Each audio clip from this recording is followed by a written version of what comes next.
ایکسپلوسیو چھپایا ہوا ہے، ابھی بھی ہمارے پاس وقت ہے، وہ امیڈیٹلی فوج کو رپورٹ کریں تاکہ ہم وہاں سے نکال کے اس کو سیکیور کر سکیں، کیونکہ یہ گرمیاں ہیں، یہ بہت ہی کریٹیکل ہیں ہم سب لوگوں کے لیے۔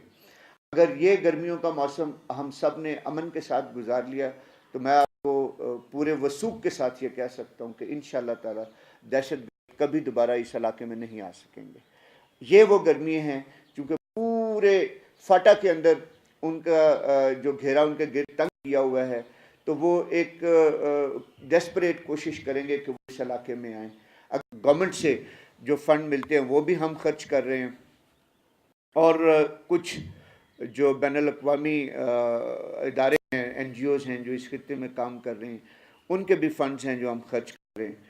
ایک لامتناہی سلسلہ ہے، میں اگر اس کو گننا شروع ہوں تو 3 صفحوں کی ایک کمپلیٹ لسٹ میرے سامنے پڑی ہوئی ہے کہ کتنے منصوبے پاکستان فوج نے شروع کیے ہوئے ہیں۔ انشاءاللہ تعالی اگر امن ہے تو وہ منصوبے بھی جاری و ساری رہیں گے۔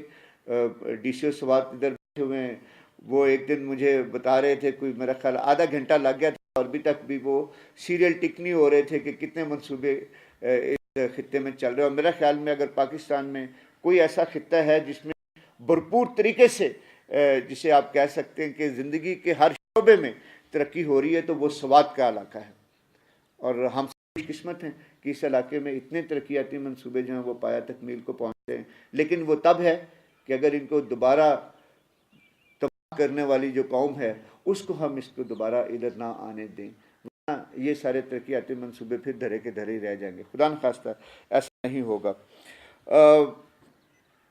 میں نے بڑی کوشش کر رہا ہوں کہ جو ہمارا سوات کا ایک مین اسٹے تھا یہاں پہ وہ ٹورزم تھا، سیاحت۔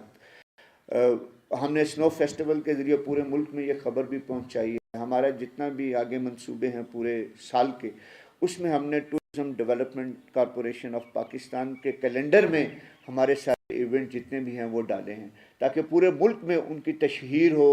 جب بھی کوئی ٹورزم ڈیسک پہ فارنر بھی جاتے ہیں، پاکستانی بھی جاتے ہیں، تو ان کو پتہ چلے کہ سوات میں کیا ہونے والا ہے۔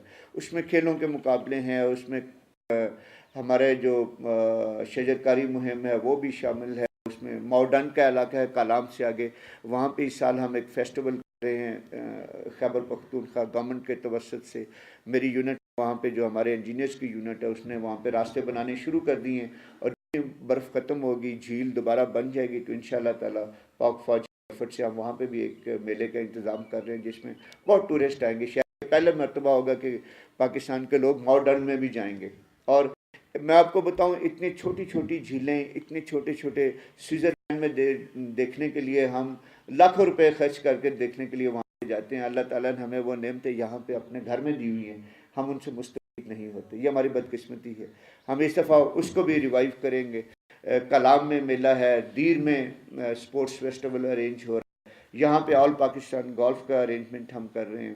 تو ایک بھرپور کیلنڈر ہے، میں ان کی پوری لسٹ ابھی دہرانا نہیں چاہتا، وہ کئی بار میڈیا کے سامنے میں دہراتا رہتا ہوں۔ وہ پورے سال میں انشاءاللہ تعالی ہم شروع کریں گے۔ کھیلوں کے مقابلے آلریڈی شروع ہو چکے ہیں، جو مئی میں ہمارا یہ پلان ہے کہ اس سال انشاءاللہ ہم پورے 4 صوبوں سے ٹیمیں بلائیں گے، جس میں فٹ بال ہے، والی بال ہے، کرکٹ ہے اور ہینڈ بال ہے۔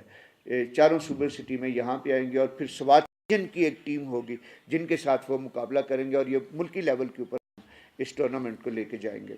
تو یہ وہ ساری کاوشیں ہیں جس سے ہم پوری دنیا کے لوگوں کو، پورے پاکستان کے لوگوں کو سوات میں مدعو کرنا چاہتے ہیں۔ لیکن یہ سب ممکن تب ہوگا اگر ایک پائیدار امن اس علاقے میں ہے، اور جس کے لیے ہم سب کی کاوشیں بہت ہی اہمیت کی حامل ہیں۔ اور مجھے یقین ہے کہ انشاءاللہ تعالی آپ سب حضرات مل کے بالکل وہ ایک مٹھی کی طرح اپنی پوری ایفرٹ لگائیں گے، اور انشاءاللہ تعالی ہماری کوششیں کامیاب ہوں گی انشاءاللہ تعالی۔ میری دعا ہے کہ اللہ تعالی ہم سب کو اپنے حفظ و امان میں رکھے، اور ہمیں یہ توفیق دے کہ ہم دل و جان کے ساتھ اس ملک کی خدمت کر سکیں اور اس علاقے میں امن رکھ سکیں۔ آمین۔